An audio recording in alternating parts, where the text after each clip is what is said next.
All right, Mr. DJ here, Billboard's Hot 100 from the date of September 19th, 1970. Gonna play those lost, we'll bring on some of those lost 45s. Talk about, there's a ton of lost 45s on this Hot 100, as there is on every Hot 100 that's ever come out. And let me go, before I get to the lost 45, let me go down the top 5 hits from that week to give you a little bit of perspective. Julie, Do You Love Me by Bobby Sherman at number 5. That would be his last top 10 hit. Patches by Clarence Carter, which I believe was originally done by Chairman of the Board at number 4. Looking Out My Back Door by CCR at number 3, up from 5. War, produced by Norman Whitfield by Edwin Starr at number 2, down from number 1. And at number 1, Motown, Diana Ross, Ain't No Mountain High Enough, which was written by Ashford and Simpson. But let's go all the way down. God, look at all these lost 45s. Oh my God.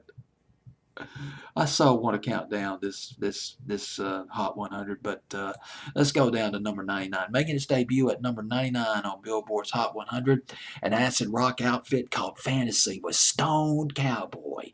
Fantasy, which I believe they are from Miami, from the Miami area. They formed in 1967. They are led by a guy named Billy Robbins, leader of Fantasy. They were 5 teenagers. They were just kids. They started out playing teen dances, then they graduated to playing at a club called The Experience, which was in Miami. It was an underground hippie club in Miami. This was in 1967. 1968, The Experience closed down, but it morphed into another venue called The Image, classic hippie acid rock venue called the Image, and it was built from a converted bowling alley. This was big. Fantasy became the house band of the Image, and that's not all. On weekends, they headlined, where they played with headliners who showed up at the Image. They played with headliners like Cream, Frank Zappa, Iron Butterfly, Doors, Grateful Dead. I mean, we're talking about Woodstock, baby. They could have played at Woodstock. I mean, they had that sound.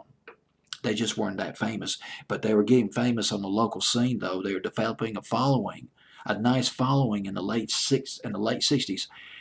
But then tragedy struck in the summer of 1970. Billy Robbins disappeared. Gosh, dog, where the hell is he? 30 days later, about a month later, they found him. He was dead. The group, they got themselves a new lead singer. Her name, I can't pronounce her first name, is Jamene. Jamene, it's Jamene, Jamene Miller. She was 16 years old. Fantastic singer, though. And they got a new management deal, and they signed with the record company Liberty and United Artists, and they released this one album. And their only hit record was actually an instrumental, a psychedelic drenched instrumental.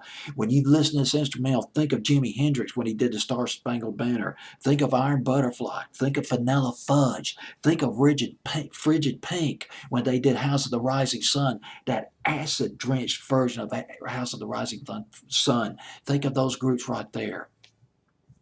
And you got Stone Cowboy by Fantasy. It debuts at number 99 on Billboard's Hot 100, September 19th, 1970. It peaked at number 77. But despite that low turnout on the charts, it was on Billboard's Hot 100 for 11 weeks. Fantasy with Stone Cowboy.